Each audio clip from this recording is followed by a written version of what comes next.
আমি একটা কথা জিজ্ঞাসা করবো অনিন্দম বাবু আপনার কাছে। আমি ইন্দিরা মুখার্জির প্রেস কনফারেন্সটা থেকে আমার প্রশ্নের উদয় আমি তারপরে এডিজি দক্ষিণবঙ্গের ওই অংশটা পেলেন সেটাও শোনাবো, অনির্বাণ শুনতে চেয়েছেন। আচ্ছা, 51 ফুট বাই 32 ফুট একটা ঘরে পুলিশ ক্রাইম সিন থেকে 40 ফুট দূরত্বে দাঁড়িয়ে থাকতে পারে, এরকম কোনো জ্যামিতি সম্ভব? বহুদিন ধরে পুলিশ, দেখুন, উনি একজন সুপিরিয়র অফিসার, যে মাপটা উনি বলেছেন, আমি বলি। আমি দেখেছি আপনি যেটা বলেছেন সেটা দেখেছি, সেটা অনেকেই জিজ্ঞাসা করছে যে কথাটা উনি বলেছেন আর যে দূরত্বটা দেখিয়েছেন সেটা যদি বলতো আউটসাইড অফ দ্য পিও তাহলে আমরা হয়তো বিশ্বাস করতাম। ইনসাইড অফ দ্য পিও সেটা কিন্তু উনি বলেনি। এটা আমার মনে হচ্ছে যে উনি কেন বলেছেন সেটা উনিই জানেন। এবার আমি আপনাকে অনির্বাণবাবু বলে একটা কথা, যে আজকে সেই দিন থেকে আমি বলে আসি যে place of occurrence is a হার্টের মতো, এসব তো বলেছি। আজকে আমি খুব মনে পড়ে, জানেন 21শে জুলাই আপনার 1993-তে, সেই সময় আমি কোনো একটা থানায় ছিলাম, প্রচুর গাড়িগুলো যাচ্ছিল, আমি ডাকছিলাম, তখন মানে অ্যাক্সিডেন্ট হয়ে যেত, যে তোমরা যাচ্ছ কেন?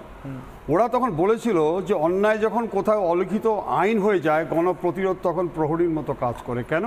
আমাদের ইলেকশনে আমাদের ভোটারের মধ্যে আমাদের ছবি লাগাতে হবে, যদিও এটা সেন্ট্রাল গভর্নমেন্টের ব্যাপারে। ঠিক, তো সেই সময় বোধহয় মনে আছে, সারা ভারতবাসী সব জানে, মর্মান্তিক ঘটনায় 13 জনের মানুষের মৃত্যু হয়েছে। আজকে যে একটা ছোট্ট কথা জিজ্ঞাসা করব আপনাকে, তৎকালীন কলকাতা পুলিশ কমিশনার তুষার তালুকদার, তিনি প্রকাশ্যেই তার ঘরে লেনিনের ছবি রাখতেন। মানে তার রাজনৈতিক মত নিয়ে তার কোনো সমস্যা ছিল না সেটা প্রকাশ্যে আনতে।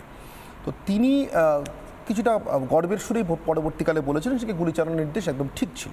আর তৎকালীন মুখ্যমন্ত্রী জ্যোতি বসু বলেছিলেন ওরা বোমা বন্দুক নিয়ে রাইটার্স দখল করতে এসেছিল। এখন এই যুক্তিটা আমার কাছে খুব ছেঁদো লেগেছিল একটাই কারণে, অরিন্দমবাবু, বোমা আর বন্দুক নিয়ে এতগুলো লোক যদি রাইটার্স দখল করতে আসে তাহলে তারা কলকাতা পর্যন্ত কি করে এসেছিল বা আসতে পেরেছিল? সরকারের তখনকার পুলিশ, মানে তাহলে ধরে নিতে আপনারা তাহলে ব্যর্থ ছিলেন। সেটা কি সম্ভব? যদি কালকে এরা বলেন ঠিক যে কায়দায় আজকে পুলিশ, আমি কেন বলছি মিলটা খুঁজে পাচ্ছি, আমি সুপ্রতিম সরকারের ঘরে কোনো রাজনৈতিক নেতা বা নেত্রীর ছবি আছে কিনা জানি না, জানতেও চাই না, কিন্তু আমি বলছি তিনি যদি ওই একই যুক্তি কার্যত তৈরি করেন, আমার যেন মনে হচ্ছে আগামীকাল ওনাকে তুষার তালুকদারের ভূমিকা দেখতে পেতে পারি, আমার মনে হচ্ছে। ভুল মনে হচ্ছে? আমি বলছি আপনাকে, তার মধ্যে আরও একটা আপনি বললেন না, মনীশ গুপ্ত কে ছিল?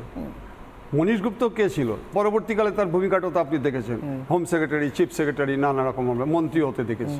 কিন্তু in perception of secret information there is apprehension of breach of peace. এই যে আপনি বললেন জিআরপি কেন আটকালো না, ঠিক আছে না আটকালো না, শিয়ালদা পরে হেঁটে যাচ্ছে, তখন ক্যালকাটা পুলিশ আটকাবে না?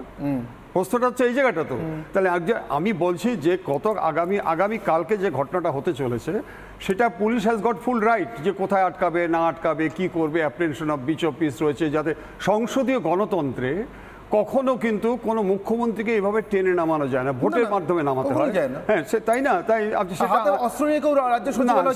1993-তে আমাদের শিক্ষা দেওয়া হয়েছে যে 13 জনের মানুষের মৃত্যু। আমি আশা করব আগামী দিনে শান্তিপূর্ণভাবে ভোট। কিন্তু সামহাও মনে হয় আজকে দিনে এতটা পিছনে তাকিয়ে, মানে যেভাবে বলছেন আজকের পুলিশ কর্তারা যেভাবে বৈঠক করছিলেন যে একটা ষড়যন্ত্র হয়েছে, তাহলে কি আপনার মনে হয় যে 93 সালে 21শে জুলাই ষড়যন্ত্রের তত্ত্বটা ঠিক? সেদিনকেও ষড়যন্ত্র হয়েছিল, মানে মনীশ গুপ্ত পরবর্তীকালে তৃণমূলে ওই পদ পাওয়া ইত্যাদি সবটা ধরে আজ পর্যন্ত ওই কমিশনের রিপোর্ট সামনে না আসা, তারপরে কি সেদিনকেও এরকম ষড়যন্ত্র হয়েছে? মানে মমতা বন্দ্যোপাধ্যায় এবং তার দল এত দ্রুত চিহ্নিত করতে পারছেন, মানে ওটাও ছিল মহাকরণ অভিযান, মানে তৎকালীন সচিবালয় অভিযান, ভীষণ যুক্তিপূর্ণ। মমতা কি একবার করিয়েছেন এরকম ঘটনা? না, ভীষণ বুঝতে পারছেন, মানে আন্দাজ করছেন, আশঙ্কা করছেন। আমি 30 সেকেন্ড একটি অন্য প্রসঙ্গে আমি অরিন্দম বাবুর কাছেও জানতে চাইবো এই প্রশ্নটা, যে আজকে ইন্দিরা মুখার্জি তার প্লেস অফ অকারেন্স বা ঘটনাস্থলের বিবরণ দিচ্ছেন। ইন্দিরা মুখার্জি আমরা যতটুকু জানি উনি ডিসি সেন্ট্রাল, জানি না উনি এখন ডিসি নর্থেরও দায়িত্ব আছেন কিনা, কিন্তু ঘটনা যেদিন ঘটে 9 তারিখ উনি অন্ততপক্ষে ডিসি নর্থের দায়িত্বে ছিলেন না। এবং আপনারা যত ফুটেজ দেখিয়েছেন, যা কভারেজ হয়েছে, আমি অন্ততপক্ষে কোথাও দেখিনি যে ইন্দিরা মুখার্জি আরজি করে তদন্তে গেছেন, উনি পিওতে গেছেন। কেন কলকাতা পুলিশ আজকে ইন্দিরা মুখার্জিকে দিয়ে পিওর বিবরণ দিচ্ছেন? ডিসি নর্থ কোথায়? ওই চত্বরের এসিপিরা কোথায়? পুলিশ কমিশনার নিজে গেছেন, পুলিশ কমিশনার কেন বলছেন না পিওর বিবরণ? কেন ইন্দিরা মুখার্জিকে দিয়ে পিওর বিবরণ দেওয়া হয়েছে? এবং আমি হলফ করে বলছি ইন্দিরা মুখার্জি পিও দেখেননি, তাকে যা লিখে দেওয়া হয়েছে উনি সেটা বলছেন। সেই কারণে এবং কেন বলছেন ইন্দিরা মুখার্জি চাপের মুখে বলছেন? কারণ ইন্দিরা মুখার্জি হচ্ছেন সেই অফিসার যার বিরুদ্ধে রাজ্যপাল এমএইচতে চিঠি লিখে তার বিরুদ্ধে ব্যবস্থা গ্রহণের জন্য বলেছেন এবং তার মধ্যে তার ডিপার্টমেন্টাল প্রসিডিংস চাপের মুখে পড়ে বলছেন। উনি পিও দেখেননি, আপনারা ইন্দিরা মুখার্জিকে জিজ্ঞাসা করুন যার বিরুদ্ধে যৌন হেনস্থার অভিযোগ আছে, কিসের ভিত্তিতে আপনি সাফাই দিচ্ছেন? আরে আপনাদের যে রাজ্যপাল যার বিরুদ্ধে যৌন হেনস্থার অভিযোগ আছে সেই তদন্তকর্তা গেছিলেন তো, তাই চিঠি লিখেছেন। আমাকে উত্তর দিতে বলে। হ্যাঁ, আপনি যেটা বলছেন গভর্নর এগেইনস্ট 361 কোনো কেস ক্রিমিনাল কেস করা যায় না। এবার আমি আপনাকে বলছি পাস হয়ে গেল আপনি প্রমাণ পান। যিনি পিও জগন্নাথ বাবু আপনার উত্তরটা দিই, উনি কেন দিলেন? আপনি এটাও বলেননি উনি কিন্তু রাজ্য সরকার থেকে অ্যাওয়ার্ডও পেয়েছেন। কিন্তু আমি আপনাকে বলি, আমরা যে অফিসার ইনচার্জ যখন কোনো কনফারেন্স কোনো কিছু বলি, আমাদের কিন্তু একটা অর্ডার আছে যে স্টেট পুলিশের সুপার ছাড়া কোনো স্টেটমেন্ট দেওয়া যায় না, এটা একটা ডিসিশন থাকে। এখন উনি যে বক্তব্যটা বলেছে ওটা নিশ্চয়ই হাই অথরিটি বলেছে তুমি এটা স্পিক করো, তো আপনি যে বললেন নর্থ কেন বললো না, এটা একটা ডিসিশন হয় কে বক্তব্য রাখবে। আপনার পয়েন্টটা তো ঠিক যে জুরিডিকশনে যেখানে আজকে ডিসি আছে সে কেন বললো না, কিন্তু ওরা ডিসিশনটা তাই নিয়েছে। কিন্তু অনির্বাণ বাবু আমি আপনাকে বলি, আজকে যে ফ্লেমটা হয়েছে, যে চতুর্দিকে একটা বাচ্চা ছেলে ক্লাস 5-এ পড়ে সে মিছিল নিয়ে যাচ্ছে, তার মা বাবা ঘরে আলোচনা করছে, সে আজকে এটা শুনতে পাচ্ছে, এটা যে ফ্লেমটা হয়েছে, এই ফ্লেমটা আপনি কিভাবে আটকাবেন? চতুর্দিক থেকে আজকে যদি শান্তিপূর্ণভাবে একটা মেমোরান্ডাম দিল, চিফ মিনিস্টার এসবটা রিসিভ করলো, এটাই আমরা আশা করবো। কিন্তু শান্তিপূর্ণভাবে করাটা যেমন আশা করবো, তেমন পুলিশ তার ভূমিকা পালন করবে, শান্তিপূর্ণ আন্দোলনের আটকাবেন এটাও আশা করবো। আচ্ছা, পুলিশ কি কখনো কখনো সচিবের ভূমিকা পালন করতে পারে? মানে আইপিএস কি আইএএস হয়ে যেতে পারেন? নবান্নে কালকে কারা কাজে আসবেন, যথেষ্ট সংখ্যায় আসবেন কিনা, তাদের প্রত্যেক দিনের মতো হাজিরা থাকবে কিনা, এটা কিভাবে এডিজি দক্ষিণবঙ্গ জানতে পারে?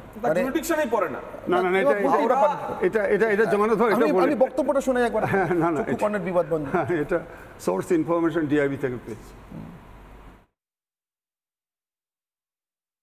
নবান্নে আজকে সকালবেলা এডিজি আইন শৃঙ্খলা বলেছেন নবান্ন সচিবালয় সেখানের কাজকর্ম একদম যাতে অন্য দিনের মতোই স্বাভাবিক থাকবে, সকলে আসবেন, নবান্নের আধিকারিকরা আছেন, যারা এখানে যে দফতর আছে তার সমস্ত কর্মী একটা স্বাভাবিক কাজের দিনে নর্মাল ওয়ার্কিং ডেতে যেভাবে নবান্ন ফাংশন করে সেভাবেই যাতে ফাংশন করে তার জন্য সমস্ত বন্দোবস্ত করা হয়েছে।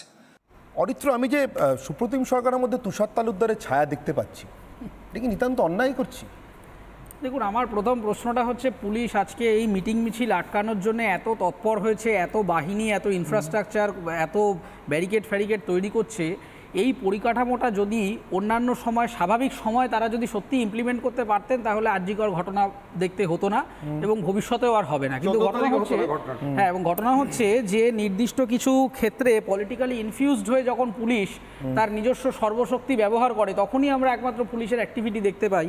বাকি ক্রিমিনালরা যখন একেবারে খোলা আকাশে দাপিয়ে বেড়াচ্ছেন তখন আমরা পুলিশকে দেখতে পাচ্ছি না এবং ক্রাইমগুলি একের পর এক হয়ে যাচ্ছে।